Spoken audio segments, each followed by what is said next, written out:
नमस्कार दोस्तों, आजकल किडनी की बीमारी बहुत ज़्यादा होने लगी है और बहुत ज़्यादा लोग किडनी फेल्यूर हो जाता है, उनको डायलिसिस में जाना पड़ता है। तो आज हम जानेंगे कि किडनी डिसीज़ेज़ ना हो, क्या ऐसा करें, क्या प्रिवेंशन करें कि किडनी डिसीज़ेज़ ना हो। तो दोस्तों, मैं इसी के बारे में आज बात करूँगा और इसी के बारे में आपको बताऊँगा। तो मैं डॉक्टर विक्रम, आपका मेरे चैनल में बहुत-बहुत स्वागत है। तो चलिए शुरू करते हैं।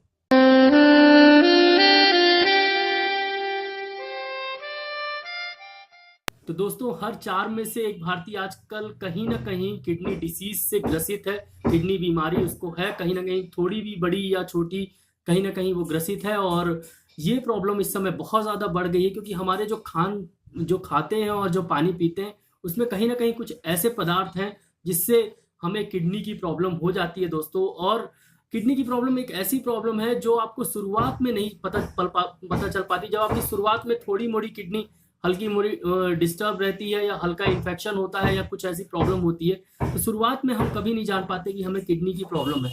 किडनी की प्रॉब्लम जब हमें पता चलती है, जब वो बहुत ज़्यादा क्रिएटिनिन लेवल हाई हो जाता है और जब यूरिया लेवल हाई हो जाता है, तब हमें पता चलता है कि हमें किडनी की प्रॉब्लम है और किडनी हमारी जो है कमज़ोर हो रही है।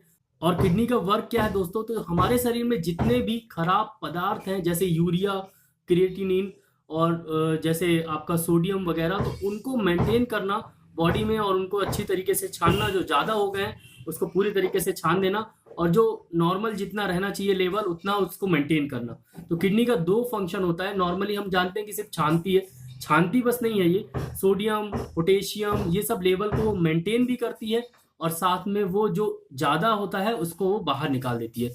तो बहुत ही इम्पोर्टेंट है किडनी हमारे शरीर के लिए और हमें किडनी को बचा के रखना चाहिए। और किडनी अगर एक बार फेल हो गई तो बहुत ही रेयरली वो पूरी तरीके से आ पाती है। तो सबसे पहले मैं ये बताना चाहता हूँ आपसे कि किडनी आप कैसे पता करें कि आपकी किडनी थोड़ी कमज़ोर होने लगी है। तो मैं ये आपको बताऊँ कि सबसे पहले आप हर साल जाके अपना यूरिन एग्ज़ामिनेशन कराएँ और यूरिन एग्ज़ामिनेशन का जो रिपोर्ट है वो आप अपने आस-पास के कोई भी अच्छे डॉक्टर को आप दिखाएँ। फिर उसके बाद आप ग्लोमेरुलर फ़िल्ट्रेशन रेट होता है, वो भी एक एग्ज़ामिनेशन होता है, उसको आप जाके कराएँ। हर साल में 1 बार कम से कम कराएँ। और एक टेस्ट होता है क्रिएटिनिन का, तो उसको आप जाके कराएँ। और यूरिया का, उसको आप जाके कराएँ। यूरिक एसिड का, उसको आप जाके कराएँ।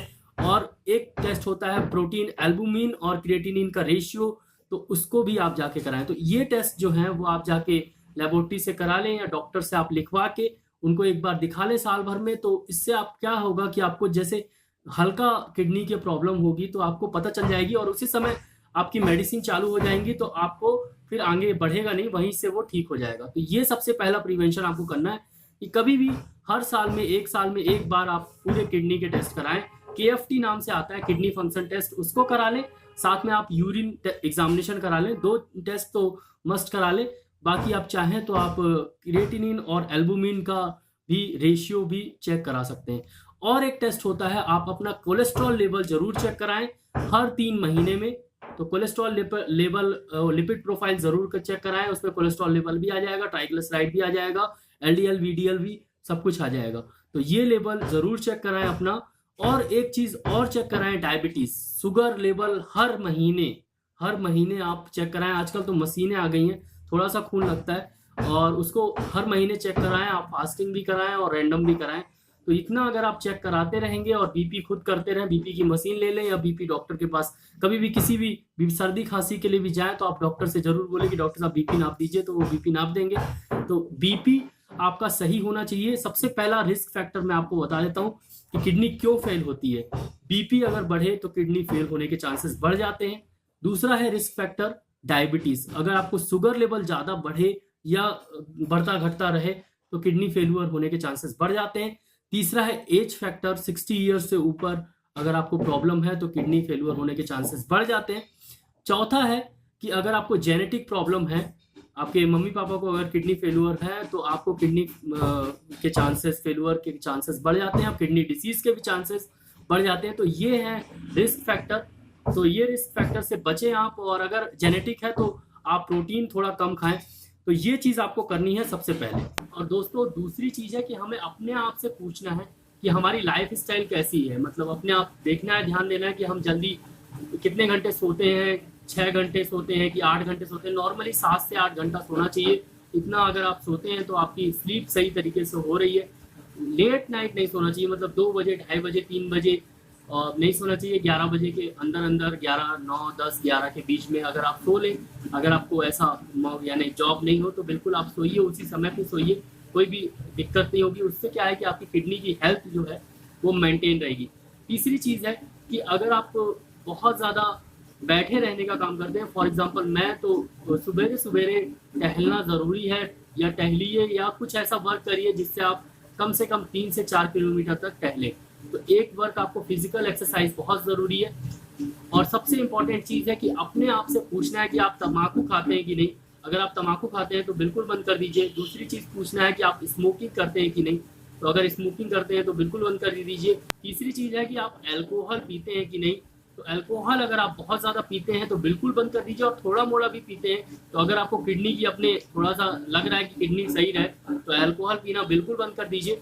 चौथी चीज़ है कि अगर आपके रिस्क फैक्टर है, मतलब आपके मम्मी पापा को क्रिएटिनिन लेवल और किडनी फेल्यूर की प्रॉब्लम हुई है, तो आप प्रोटीन खाना कम कर दीजिए। मतलब नॉन वेजिटेरियन है तो नॉन वेजिटेरियन खाना कम कर दीजिए, प्रोटीन बहुत ज़्यादा इंटेक मत करिए।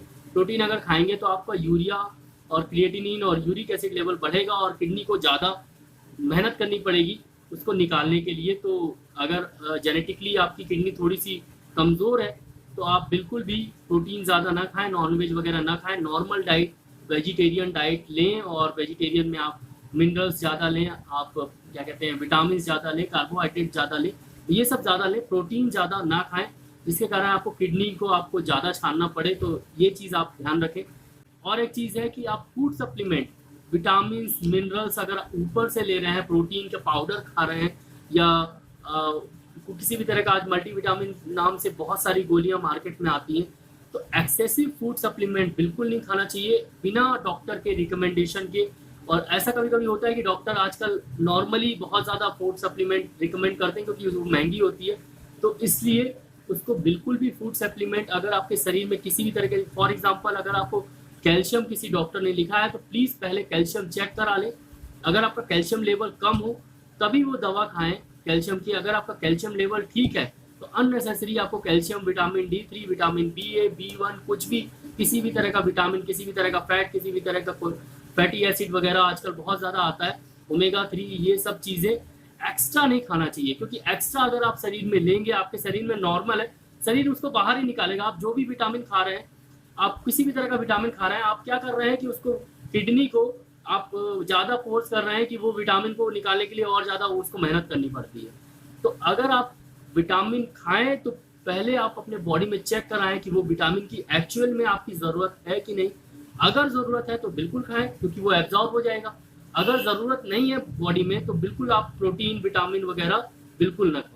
और एक बात का दोस्तों ध्यान देना है कि आपको अननेसेसरी कोई भी पेन किलर या किसी भी तरह का स्टेरॉइड नहीं खाना है। मतलब किसी तरह का पैरासीटामोल, अगर इंडिया में पैरासीटामोल ज़्यादा होता है, बाहर शायद पैरासीटामोल इतना ज़्यादा नहीं प्रिस्क्राइब करते, लेकिन इंडिया में पैरासीटामोल और नीमोसाइड और डाइक्लोफेनिक सोडियम ये बहुत ज़्यादा प्रिस्क्राइब करते हैं डॉक्टर्स।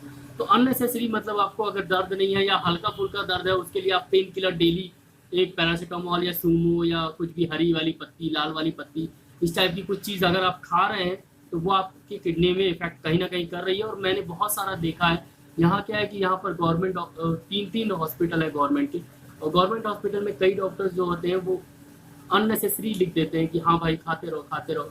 उनका भी नहीं जाता, पैसे तो लग नहीं रहे हैं, पेशेंट का भी नहीं जा रहा है क्योंकि पैसे लग नहीं रहे। जब पैसे नहीं लगते तो आदमी दवा खाते रहता है, और उसके कारण यहाँ पर किडनी फेल्यूर के पेशेंट बढ़ रहे हैं, एकदम से बहुत बढ़ रहे हैं। अभी मेरे एक बहुत फैमिली रिलेशन में थे, वो क्या कहते हैं गवर्नमेंट में ही थे, सैलरी में थे, और उन्होंने लगभग, उनके पैर में दर्द था, उन्होंने 3 साल तक लगभग पेन किलर खाया, और अभी जाके उनका क्रिएटिनिन लेवल 8 या 9 है और यूरिया बिल्कुल बढ़ के 80-90 हो गया है।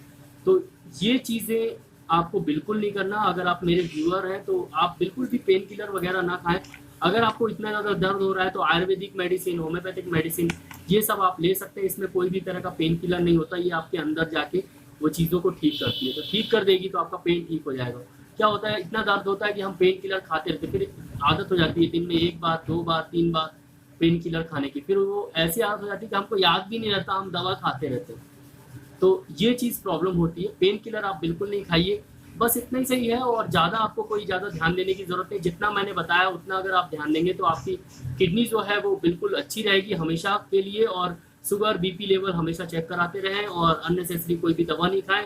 और बाकी यूरिन टेस्ट वगैरह जो मैंने पहले बताया इस वीडियो में वो हमेशा कराते रहें, तो आपकी किडनी हमेशा ठीक रहेगी, कोई भी दिक्कत किडनी में नहीं होगी और हमेशा आपकी किडनी हेल्दी रहेगी। अगर आपकी किडनी हेल्दी रहेगी तो आप भी हेल्दी रहेंगे, तो हमेशा हेल्दी रहिए। Prevention is better than cure, और ये यही सेशन है। तो आप प्रिवेंट करके रखिए अपनी किडनी को, और प्रिवेंट करके रखेंगे तो किडनी हमेशा आपके लिए शांति रहेगी और आपका शरीर हमेशा ठीक रहेगा दोस्तों। तो दोस्तों आज का वीडियो आपको कैसा लगा, आशा करता हूँ कि ये वीडियो अच्छा लगा हो। अगर अच्छा लगा हो तो प्लीज़ लाइक का बटन दबाना बिल्कुल मत भूलिएगा। नीचे रेड कलर का लाइक का बटन है तो उसको भी दबा दीजिए, और इधर साइड एक आपको सब्सक्राइब का बटन दिखेगा तो उसको भी दबा दीजिए। अगर आपको ऐसे ही knowledgeable homeopathic related, disease related और प्रिवेंशन रिलेटेड वीडियो चाहिए तो आप दबा दीजिए। अच्छा लगेगा आपको मेरा वीडियो देख के और आपको कुछ नॉलेज मिलेगा। और अगर आपको लाइव क्लिनिक में आना है तो वो सब्सक्राइब का बटन दबाने के बाद एक बेल आइकन है तो उसको भी दबा दीजिएगा, तो आप डायरेक्ट लाइव क्लिनिक में आ सकेंगे दोस्तों। तो दोस्तों आज के लिए बस इतना ही, कल फिर मिलते हैं। जय हिंद, जय भारत, और किडनी हमेशा बचा के रखिए कैसी है।